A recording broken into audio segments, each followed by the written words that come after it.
12. Niños de 2 años de edad que sufre un corte con un vidrio en la palma de su mano derecha. El examen presenta dificultad para cerrar el tercer y cuarto dedo, o sea, para cerrar, hacer puño. ¿Cuál es la estructura anatómica lesionada? La arteria palmar profunda, el tendón de los músculos flexores de los dedos, el nervio mediano, el nervio radial, el músculo palmar corto. La respuesta a esta pregunta es el tendón del músculo flexor de los dedos. ¿Okay? Estos tendones, cuando se lesionan, va a haber problema en la flexión del tercer y cuarto dedo. ¿Ok? Muy bien. Otra pregunta dice, paciente 28 años, consulta por dificultad para extender la muñeca y los dedos de la mano derecha. Refiere que la noche anterior estuvo bebiendo licor hasta embriagarse y se quedó dormido apoyando sobre una mesa. Diga usted cuál es el nervio comprometido. Nervio radial. Definitivamente ese es un síndrome que está asociado con la lesión del nervio radial. Es un síndrome de caída, la caída de los dedos, la caída de la mano. ¿Ok? Pero la sensibilidad está conservada. Si la lesión se produce a nivel del canal de torsión, puede producirse la mano y la muñeca y los dedos caídos, probablemente con presión a ese nivel. Se respeta la función del tríceps y la sensibilidad del brazo es normal. También se puede producir una lesión a nivel del antebrazo, cuando el nervio radial perfora el pronador redondo. Este síndrome es básicamente motor, en la cual solamente se observa la caída de los dedos de la mano. ¿Okay? También se puede producir una lesión a nivel de la apófisis estiloide radio. Esta lesión básicamente de tipo doloroso.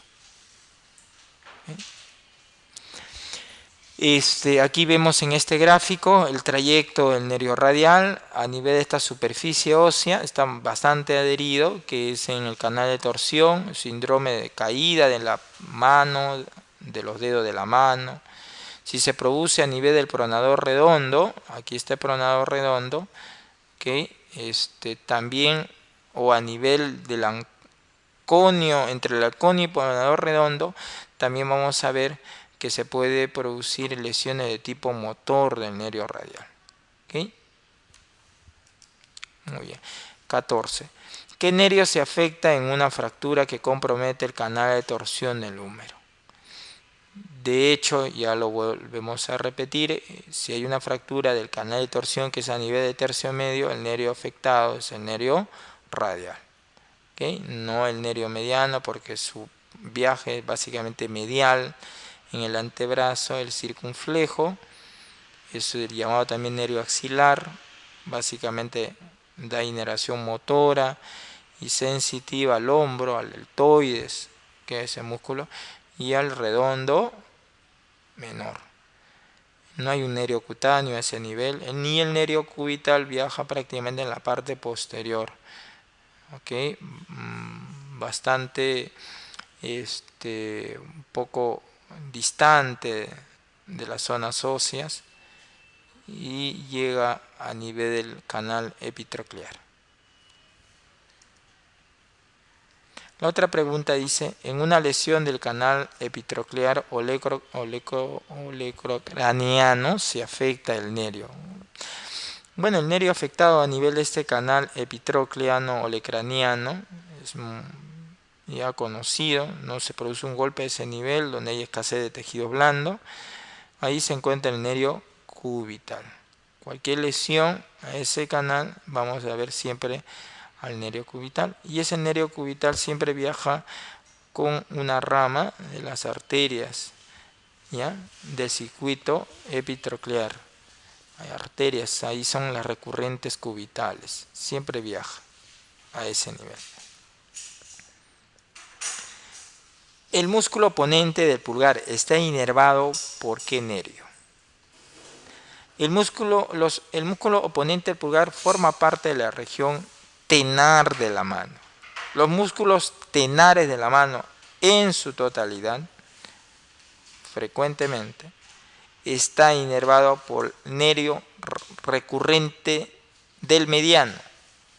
En otras palabras, el nervio mediano. ¿Ok? Muy bien.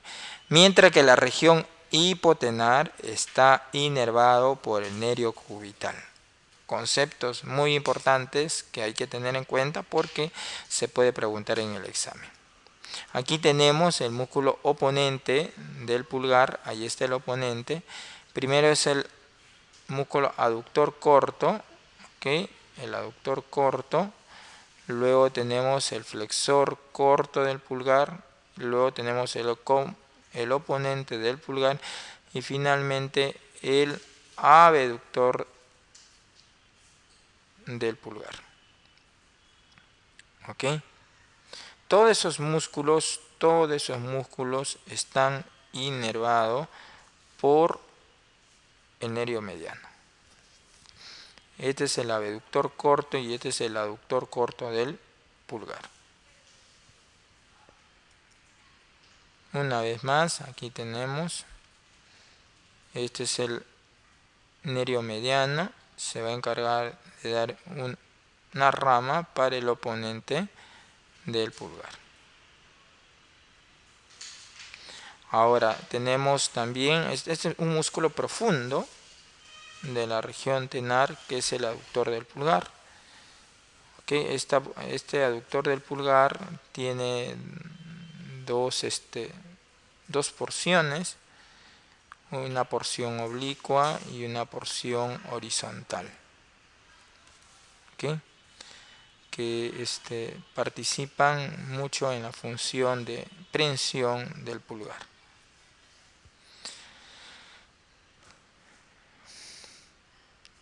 La siguiente pregunta. Dice, la fractura de la epitróclea se asocia con la lesión de, ya lo habíamos mencionado, las lesiones de la epitróclea están relacionadas con la lesión del nervio cubital. ¿Okay? Muy bien.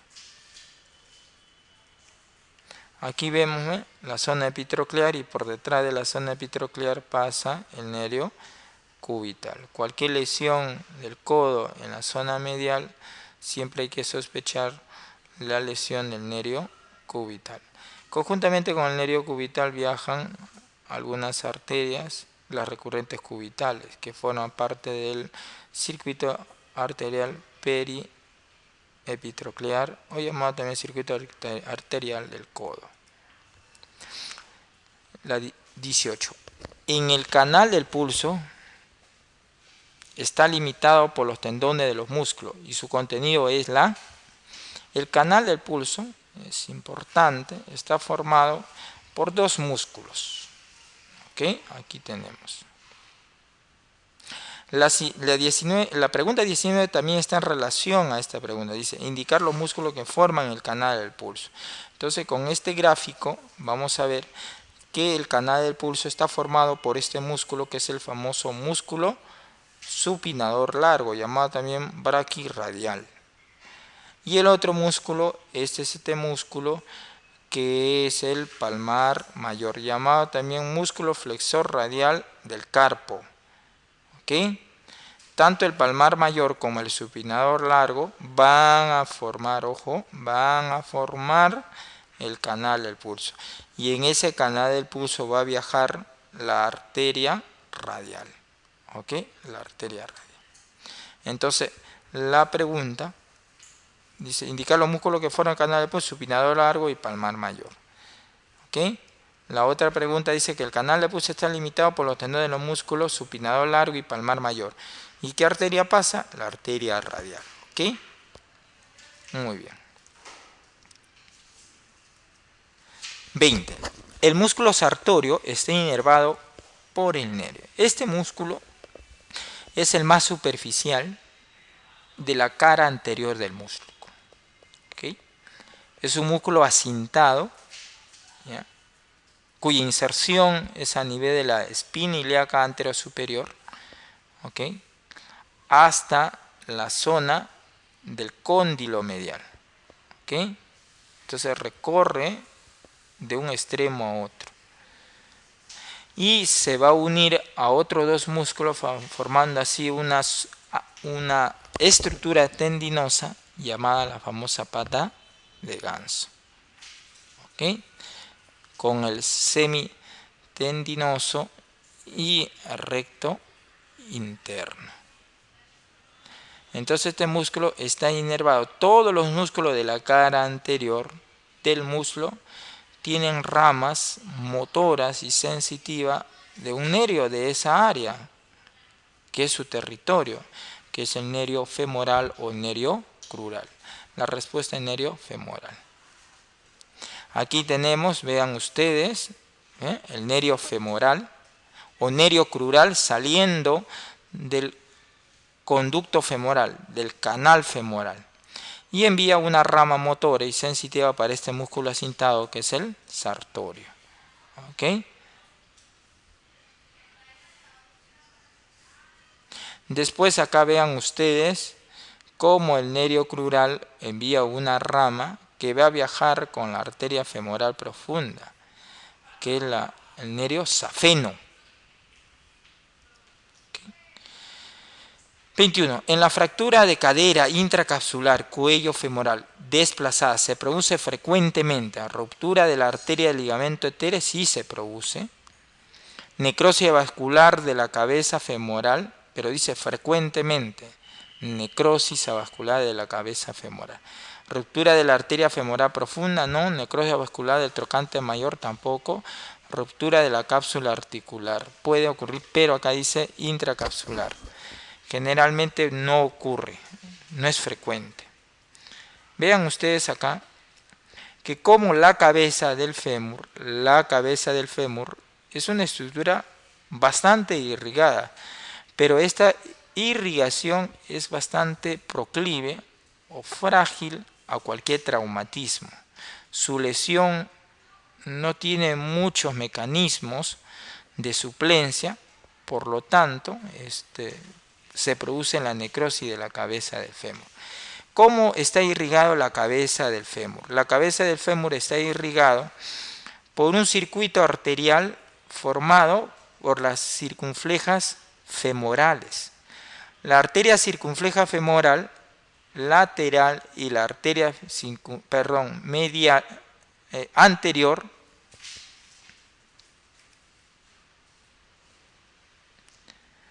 la arteria circunfleja lateral o anterior y la arteria circunfleja medial o posterior. Femoral, circunfleja femorales, laterales y mediales. Estas arterias circunflejas van a formar aquí un arco y de este arco van a salir los famosos vasos retinaculares. Hay vasos retinaculares superiores, medios, inferiores. Estos vasos van a viajar por todo el cuello del fémur, el cuello, y van a hacer anastomosis con esta arteria, la arteria de la cabeza del fémur o la arteria del ligamento redondo, que ingresa casualmente por el ligamento eteres o ligamento redondo. En este ligamento redondo ya recepciona a esta arteria, que es rama de la arteria obturatriz y a su vez rama de la hipogástrica. Entonces, cuando se produce una fractura del cuello intracapsular desplazada, se lesionan estas arterias retinaculares y también se rompe el ligamento redondo. Por lo tanto, la cabeza del fémur se queda sin irrigación. No tiene otro recurso de suplencia vascular. Entonces se produce una necrosis avascular. La otra pregunta, la arteria dorsal del pie es una rama de la arteria del arco dorsal del tarso, pedia, peronea anterior, tibio, peronea anterior. La respuesta es tibial anterior. Aquí tenemos la arteria tibial anterior. Cuando pasa el retináculo de los extensores del pie, se convierte en arteria dorsal del pie. Acá hay un ligamento que es retináculo de los extensores, entonces se convierte en arteria pedia. Esta arteria pedia viaja entre dos tendones, el tendón del tibial anterior y el tendón del extensor del dedo gordo. Entre esos tendones viaja la arteria pedia. ¿Ok? Esta arteria pedia va a dar ramas, las arterias tarsales laterales, arterias tarsales mediales, y va a dar un arco arterial en el dorso del pie llamada arteria arcuata o arciforme también lo llama. Esta arteria arciforme va a dar estas arterias que son las arterias dorsales metatarsianas, y finalmente las arterias dorsales metatarsianas van a dar origen a las arterias digitales dorsales. Mientras que la planta del pie, el territorio vascular de la planta del pie está dado por la arteria tibial posterior, que va a formar una arteria plantar lateral, se va a dividir, y plantar medial. Y estas a su vez van a unirse para formar el arco plantar arterial del pie. ¿Ok? Y esto tiene comunicación con el arco arterial dorsal del pie. En el segmento de tórax tenemos la pregunta 23, que dice lo siguiente. El triángulo de la auscultación está delimitado por el dorsal, lógico, dorsal ancho. Por él hay unos puntos suspensivos y el otro. El triángulo de auscultación está formado por 3 músculos y una estructura que no es músculo. Concepto clave que hay que tener. Está formado por el dorsal ancho, por el trapecio y por el romboides mayor. Que hay que tener en cuenta. Y una estructura que no es muscular, que es ósea, que es el borde medial del omóplato. ¿Ok? Entonces aquí la respuesta es trapecio y borde medial de la escápula. Ahí está. Tenemos aquí el triángulo de auscultación, tenemos el trapecio, el dorsal ancho, que es la base en la parte inferior, la parte medial, el trapecio con el borde medial de la escápula, y la parte lateral es romboides mayor. Este triángulo de auscultación se apertura en una posición. ¿Ve? Cuando ustedes se sientan y flexionan, se produce una flexión del tronco, se apertura el triángulo. Al aperturarse el triángulo nos permite una mejor auscultación de los ruidos respiratorios. 24. El esófago torácico se encuentra ubicado en el mediastino. El esófago torácico, su ubicación es en el mediastino posterior y superior. Esa es la respuesta. Superior y posterior. Aquí tenemos el esófago, tienen aquí ustedes el esófago torácico, ¿ok? En su porción del mediastino posterior, y aquí tenemos también su porción del mediastino superior. Aquí tenemos el esófago cervical.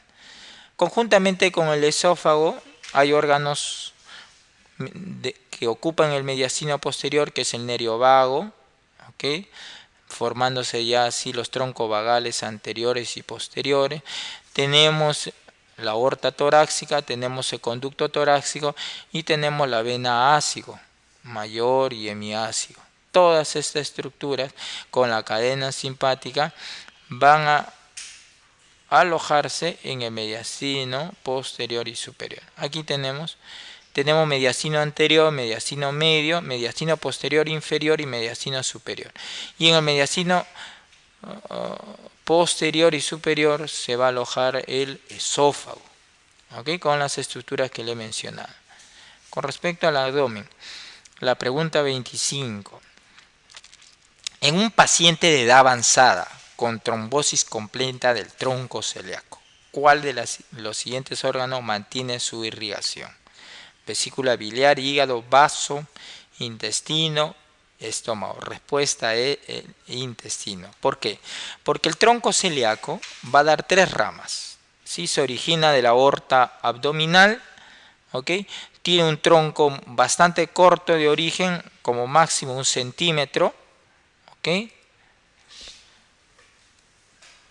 1 centímetro, ¿ok? No es la primera rama de la aorta abdominal, porque las primeras ramas de la aorta abdominal son las arterias subfrénica o diafragmática inferiores, y este tronco va a dar 3 ramas: la arteria hepática común, la arteria estomáquica coronaria o gástrica izquierda y la arteria liénica o esplénica. Estas 3 arterias se van a encargar de irrigar a todos los órganos supramesocólicos. Estamos hablando del estómago, el vaso, el páncreas, el hígado, la vesícula, el colédoco, ¿okay? Todas estas estructuras, esófago, cardias, esófago en su porción abdominal.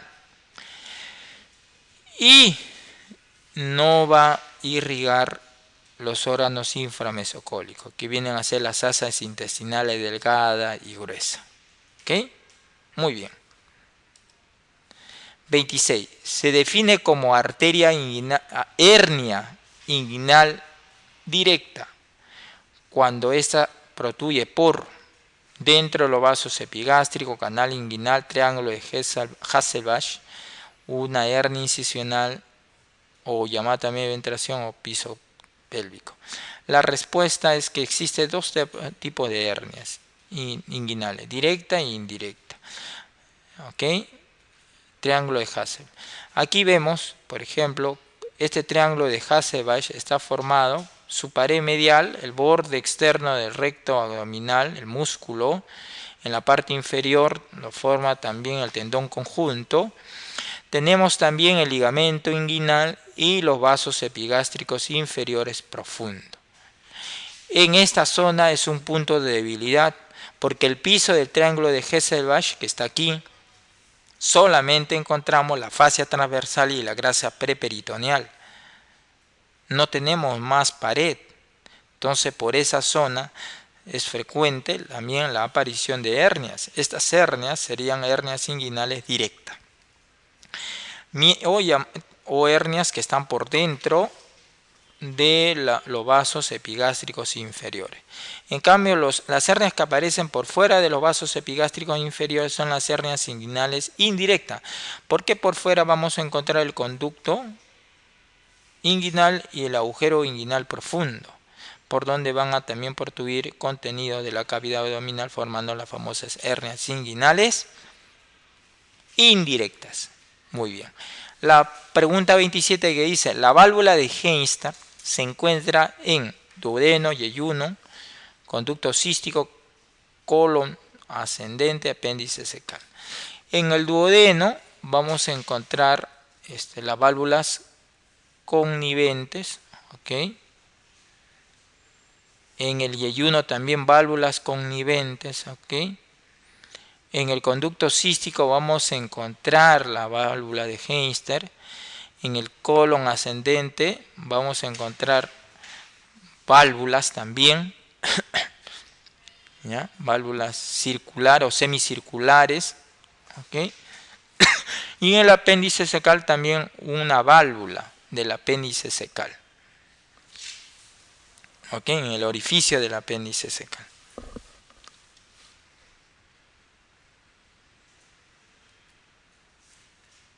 Aquí está, ¿ve? La vesícula biliar, el fondo, el cuerpo. Tenemos acá la bolsa de Hartmann, tenemos acá el cuello y el conducto cístico. Hay unos pliegues que funcionan a manera de válvula, denominada válvula de Henster. Y la pregunta 29 que dice, el triángulo de Scarpa está formado por, o llamado triángulo femoral. Aquí tenemos en este gráfico, el triángulo femoral o de Scarpa está formado en la parte superior por el ligamento inguinal, la parte medial por el músculo sartorio y en la parte medial, esta parte lateral, en la parte medial por el aductor mediano. Y el piso de ese triángulo de Scarpa lo forma un músculo que es el psoas ilíaco y este músculo que viene a ser el pectíneo. Y el contenido de este triángulo femoral son los vasos femorales. Vamos a tener el nervio, la arteria, la vena y el ganglio de Cochlear. Ok. Muy bien, entonces regresando a la pregunta, es el sartorio, el aductor mediano, el ligamento inguinal. La pregunta 28 dice, el colon ascendente está irrigado por la arteria. El colon ascendente o el colon derecho está irrigado por la arteria mesentérica superior. Básicamente una rama, la arteria cólica derecha. ¿Ok?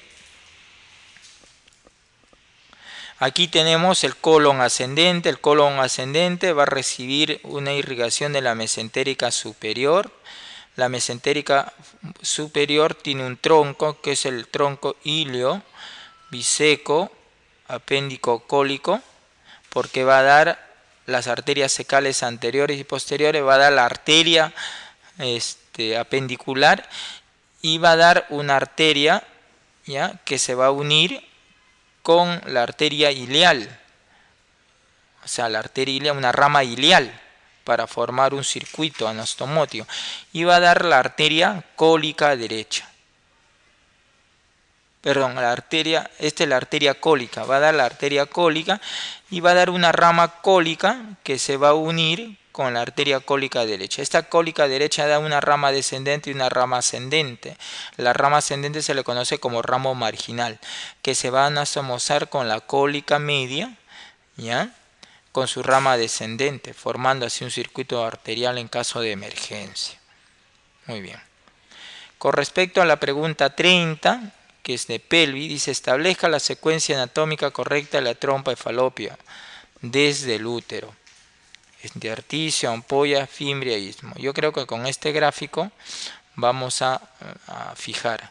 Tenemos el aparato reproductor femenino, la vagina, el cervix, el útero, el fondo uterino, la cavidad endouterina, o sea, y el endometrio, el miometrio y el perimetrio. El útero está fijado por un ligamento que es el ligamento ancho. También está fijado en la parte posterior por un ligamento que es el recto uterino. ¿Okay? Y también es sostenido por este ligamento, tanto la vagina como el cuello uterino, el ligamento de McEnroth, o el ligamento cardinal.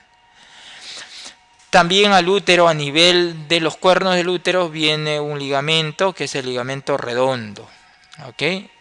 De este cuello del útero también sale este ligamento que une el ovario con el útero, es el ligamento útero-ovárico. Del cuerno del útero va a salir la trompa. Aquí vemos la trompa. ¿Ok? Y la trompa. Esta trompa va a estar sostenido por un meso que se llama mesosalpis. También el útero está sostenido por el el ovario por el mesovario y por un ligamento que es el infundíbulo pélvico o ligamento suspensorio del ovario. ¿Ok? Muy bien. Y la trompa tiene una longitud más o menos de 10 a 12 centímetros, bastante extensa, y es un órgano sumamente irrigado. ¿Cómo está organizado los segmentos de la trompa? Hay una porción intrauterina a nivel del cuerno del útero, que es la porción intersticial, que es bastante mínima su luz. ¿Okay? Luego viene el istmo. ¿Okay? El istmo. Después del istmo viene la ampolla, la porción ampular, que es la más dilatada y tortuosa, donde ocurre la fecundación. Y luego viene la porción infundibular y finalmente las fimbrias. ¿Okay? Muy bien. Entonces,